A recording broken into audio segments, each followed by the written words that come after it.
মৰমৰ ছাত্ৰ ছাত্ৰীসকল এডুকেশ্যনেল চেনেলটোলৈ সকলোকে স্বাগতম জনাইছোঁ। আজি তোমালোকৰ পাঠ ৩ কালি আৰু পৰিসীমা পাঠটো আৰম্ভ কৰিবলৈ ওলাইছোঁ।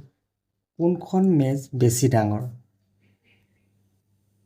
ওপৰৰ মেজ দুখনলৈ লক্ষ্য কৰা। মেজ দুখনৰ ওপৰত থকা কিতাপৰ সংখ্যা গণনা কৰি চোৱা কোনখন মেজে বেছি ঠাই আগুৰি আছে। ইয়াত দুখন টেবুল দেখুওৱা হৈছে আৰু দুয়োখন টেবুলৰ ওপৰত গণিতৰ কিতাপ কিমানখন গণিতৰ কিতাপ থ'ব পৰা যায় সিমানখন কিতাপ থোৱা হৈছে। এতিয়া প্ৰথম ক নম্বৰ টেবুলখনত কিমানখন কিতাপ থোৱা হৈছে চাওঁ আহা। 1 2 3 4 5 6 7 8 9 10 11 12 13 14 14খন গণিতৰ কিতাপ থ'ব পৰা গৈছে ক নম্বৰ টেবুলত। গতিকে ক মেজৰ কালি ক টেবুলখনৰ কালি কিমান হৈছে 14খন গণিতৰ কিতাপৰ কালিৰ সমান হ'ব। 14খন কিতাপৰ কালি যিমান হ'ব মেজখন ক মেজখনৰ কালিও সিমান হ'ব। খ মেজৰ কালি ইয়াত চোৱা কিতাপ কেইখন আছে 1 2 3 4 5 6 7 8 9 10 11 12 12খন কিতাপে টেবুলখন আগুৰি আছে। গতিকে টেবুলখনৰ বা মেজখনৰ কালি কিমান হ'ব? এই 12খন কিতাপৰ কালিৰ সমান হ'ব। ডাঙৰ মেজখন হ'ল এতিয়া চোৱা ক আৰু খ দুখন টেবুল আছে। এই দুখন টেবুলৰ ভিতৰত কোনখন টেবুল বা মেজ ডাঙৰ বেছি ডাঙৰ?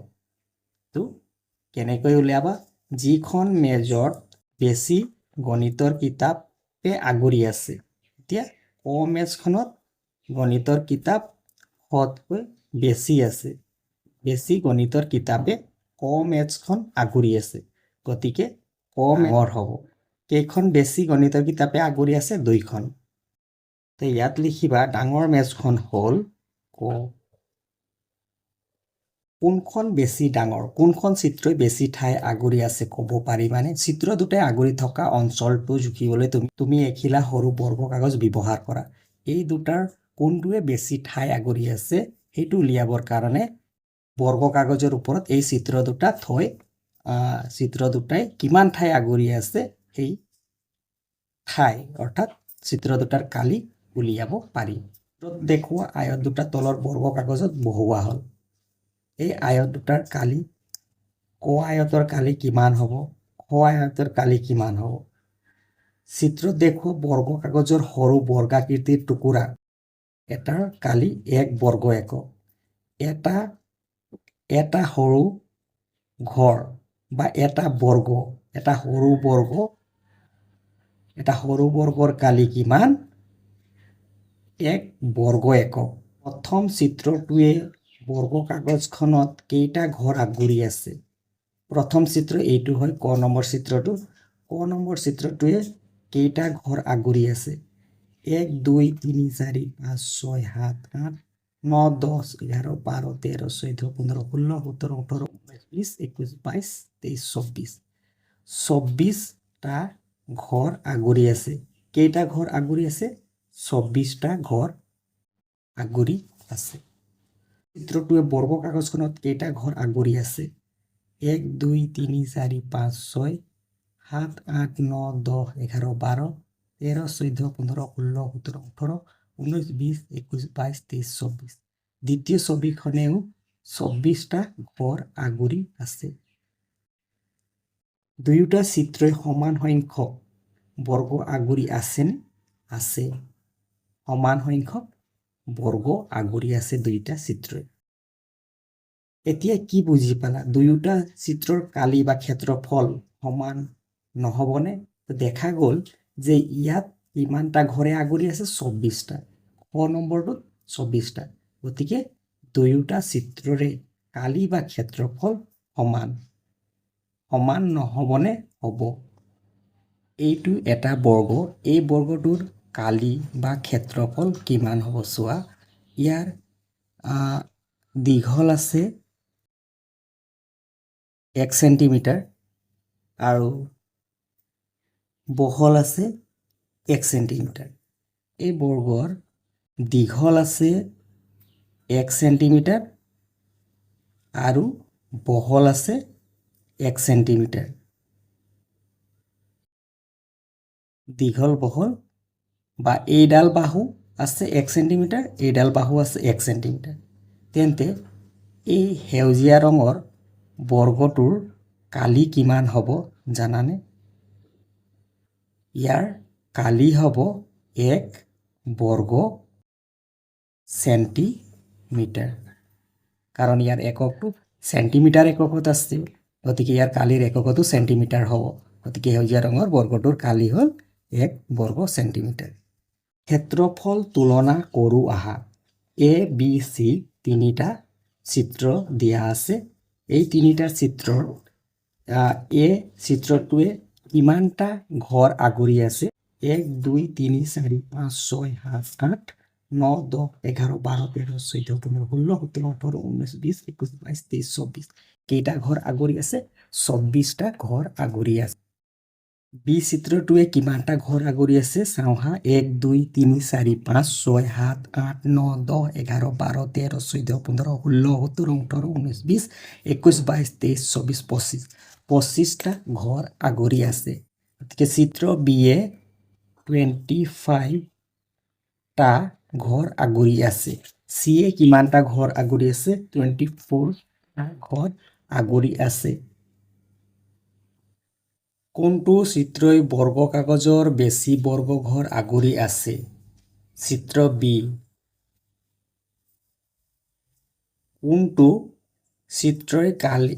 কোনটো চিত্ৰৰ কালি বেছি কালি কাৰ আছে কোনটোৱে বেছি বৰ্গ আগুৰি আছে বিয়ে গতিকে চিত্ৰ বি চিত্ৰ এতকৈ চিত্ৰ বিৰ কালি কিমান বৰ্গ ঘৰ বেছি কিমান বৰ্গ ঘৰ বেছি 1 এটা বৰ্গ ঘৰ বেছি আছে প্ৰতিটো ক্ষুদ্ৰ বৰ্গ ঘৰৰ কালি 1 বৰ্গ সেন্টিমিটাৰ হলে এটা ক্ষুদ্ৰ বৰ্গ ঘৰৰ এনেকুৱা এটা সৰু ক্ষুদ্ৰ বৰ্গ ঘৰৰ যদি কালি 1 বৰ্গ সেন্টিমিটাৰ হয় তেন্তে চিত্ৰ এৰ কালি 24 বৰ্গ সেন্টিমিটাৰ নহয়নে হয় 24 বৰ্গ সেন্টিমিটাৰ হ'ব চিত্ৰ বিৰ কালি কিমান হ'ব তেন্তে চিত্ৰ বিৰ কালি চিত্ৰই কিমানটা বৰ্গ ঘৰ আগুৰি আছে 25 গতিকে চিত্ৰ বিৰ কালি হ'ব 25 বৰ্গ সেন্টিমিটাৰ আৰু চিত্ৰ চিৰ কালি হ'ব 24 বৰ্গ সেন্টিমিটাৰ আয়তটোৰ কালি উলিয়াও আহা ইয়াত এটা আয়তৰ চিত্ৰ দিয়া আছে আৰু আয়তৰ চিত্ৰটোত কিছুমান সৰু সৰু বৰ্গ দেখা পাইছা তাৰে এই সৰু বৰ্গটো জোখটো ইয়াত দিয়া আছে 1 বৰ্গ সেন্টিমিটাৰ অৰ্থাৎ ইয়াৰ বাহুৰ এইডাল বাহু 1 সেন্টিমিটাৰ এইডাল বাহু 1 সেন্টিমিটাৰ গতিকে এইটো বৰ্গৰ কালি হৈছে 1 বৰ্গ সেন্টিমিটাৰ এই আয়তটোৰ কালি কিমান হ'ব বুলি ক'লে তোমালোকে চিত্ৰৰ পৰা এনে ধৰণে গণি পেলাই ইয়াৰ কালি উলিয়াব পাৰিবা কালি কিমান হ'ব সৰু বৰ্গ কিমানটা সৰু সৰু বৰ্গই আগুৰি আছে সেই বৰ্গ কেইটা হিচাপ কৰিব লাগিব 1 2 3 4 5 6 7 8 9 10 11 12 13 14 15 সৰু সৰু বৰ্গ কিমানটা পালা সৰু সৰু বৰ্গ 15টা পালা গতিকে এই আয়তটোৰ কালি কিমান হ'ব 15 বৰ্গ সেন্টিমিটাৰ এই আয়তটোৰ দিশ আৰু প্ৰস্থ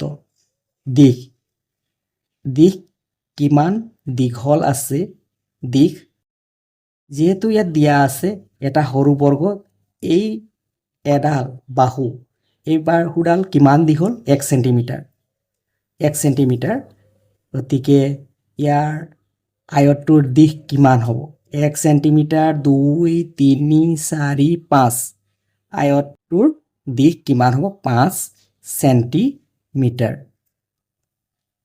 আয়তটোৰ প্ৰস্থ কিমান হ'ব যেহেতু এই বৰ্গটোৰ পৰা তোমালোকে গম পাইছা যে এই বাহুডালৰ জোখ 1 সেন্টিমিটাৰ ইয়াৰ পৰা 1 সেন্টিমিটাৰ ইয়াতো ইয়াৰ পৰা ইয়াত আহিলে 2 সেন্টিমিটাৰ, ইয়াত আহিলে 3 সেন্টিমিটাৰ।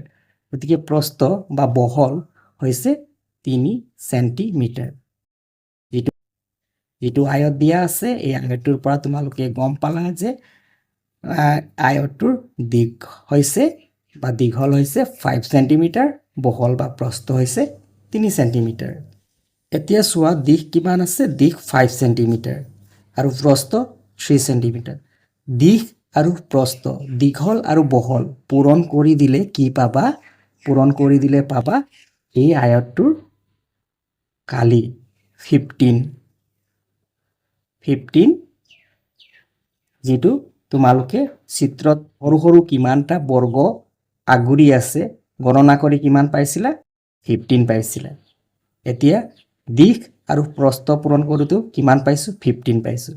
গতিকে তোমালোকে দীঘল আৰু বহল, দিশ আৰু প্ৰস্থ পূৰণ কৰিয়েই কি পাব পাৰা? আয়ত এটাৰ কালি বা ক্ষেত্ৰফল উলিয়াব পাৰা। অৰ্থাৎ আয়তৰ ক্ষেত্ৰফল বা কালি হৈছে দিশ পূৰণ প্ৰস্থ বৰ্গ একক। ইয়াত যিহেতু এককটো সেন্টিমিটাৰত আছিলে, গতিকে ইয়াৰ এককটো হ'ব বৰ্গ সেন্টিমিটাৰ। তোমালোকে মনত ৰাখিবা বৰ্গৰ কালি ওলাবলৈ বাহু পূৰণ বাহু কৰা হয় আৰু এককটো বৰ্গ একক। যদি সেন্টিমিটাৰত থাকে বৰ্গ সেন্টিমিটাৰ হ'ব, মিটাৰত থাকিলে বৰ্গ মিটাৰ আৰু কিলোমিটাৰত থাকিলে বৰ্গ কিলোমিটাৰ হ'ব। চিত্ৰ এটো লৈ চোৱা, ইয়াত কেইটা সৰু সৰু বৰ্গ আছে। বৰ্গ ঘৰৰ সংখ্যা 1 2 3 4 5 6 7 8 9 10 11 12 13 14 15। 15টা সৰু সৰু বৰ্গঘৰ আছে এই চিত্ৰটোত। চিত্ৰ এ কিমান দীঘল আছে? ইয়াত চোৱা দিয়া আছে এটা সৰু বৰ্গই কি বুজাইছে? এটা সৰু বৰ্গই 1 বৰ্গ সেন্টিমিটাৰ বুজাইছে। তাৰমানে এটা সৰু বৰ্গৰ দীঘলটো বহলটো বাহু 1 সেন্টিমিটাৰ জোখৰ হয়। গতিকে এইডাল 1 সেন্টিমিটাৰ জোখৰ হ'লে 1 2 3 4 5, ইয়াৰ দীঘলটো কিমান সেন্টিমিটাৰ আছে? 5 সেন্টিমিটাৰ আছে। বহলটো 1 2 3, বহলটো 3 সেন্টিমিটাৰ আছে। বি চিত্ৰটোলৈ চোৱা কিমানটা সৰু বৰ্গ ঘৰৰ সংখ্যা 1 2 3 4 5 6 7 8 9 10 11 12 13 14 15 16 17 18 19 20 21 22 23 24 25। টোটেল বৰ্গঘৰ আছে 25। ইয়াৰ বাহু 1 2 3 4 5, বাহু কিমান সেন্টিমিটাৰ আছে? 5। এইডাল বাহু 5 সেন্টিমিটাৰ, এইডাল বাহু 5 সেন্টিমিটাৰ। ইয়াত 30টা সৰু সৰু বৰ্গঘৰ আছে আৰু ইয়াৰ এইডাল বাহু অৰ্থাৎ বহলটো কিমান সেন্টিমিটাৰ আছে? 1 সেন্টিমিটাৰ 2 সেন্টিমিটাৰ 3 সেন্টিমিটাৰ। 3 সেন্টিমিটাৰ বহল আছে আৰু দীঘলটো আছে 10 সেন্টিমিটাৰ। চি নম্বৰ 48, ইয়াৰ বহলটো 1 2 3 4, বহলটো 4 আৰু দীঘলটো 12 আছে। এতিয়া তলত চোৱা, তলত যিটো খালী ঠাই দিয়া আছে এই খালী ঠাইকেইটা পূৰ কৰিব লাগিব। সংখ্যা চিত্ৰ এত বৰ্গঘৰ কিমানটা আছে? বৰ্গঘৰ চিত্ৰ এত আছে 15টা আছে আৰু কালি কিমান হ'ব? 15টা আছে, 15টাৰ কালি 15 হ'ব আৰু চিত্ৰ এৰ দিশ 5 সেন্টিমিটাৰ, প্ৰস্থ 3 সেন্টিমিটাৰ। কালি বৰ্গ সেন্টিমিটাৰত কিমান বৰ্গ সেন্টিমিটাৰ হ'ব? তো কালি উলিয়াবলৈ দিশ পূৰণ প্ৰস্থ কৰিব লাগিব 5 3 গুণ 15। গতিকে চিত্ৰ এৰ কালি হ'ব 15 বৰ্গ সেন্টিমিটাৰ। চিত্ৰ বি সৰু সৰু বৰ্গঘৰৰ সংখ্যা হৈছে 25 আৰু ইয়াৰ কালি 25। ইয়াৰ দিশ 5, প্ৰস্থ 5 আছে আৰু ইয়াৰ কালি হ'ব 25 বৰ্গ সেন্টিমিটাৰ। চিত্ৰ চিৰ সৰু বৰ্গঘৰৰ সংখ্যা 30, ইয়াৰ কালিও হ'ব 30 আৰু ইয়াৰ দীঘলটো আছে 10 সেন্টিমিটাৰ আৰু বহলটো আছে 30। ডি চিত্ৰটো টোটেল সৰু বৰ্গঘৰৰ সংখ্যা 48। গতিকে ইয়াৰ 48 সৰু বৰ্গঘৰ থাকিলে কালিও 48 হ'ব আৰু ইয়াৰ দীঘলটো হৈছে 12 আৰু বহলটো হৈছে 4। গতিকে কালি হ'ব দুইটাৰ পূৰণফল 4 × 12 = 48 বৰ্গ চেণ্টিমিটাৰ।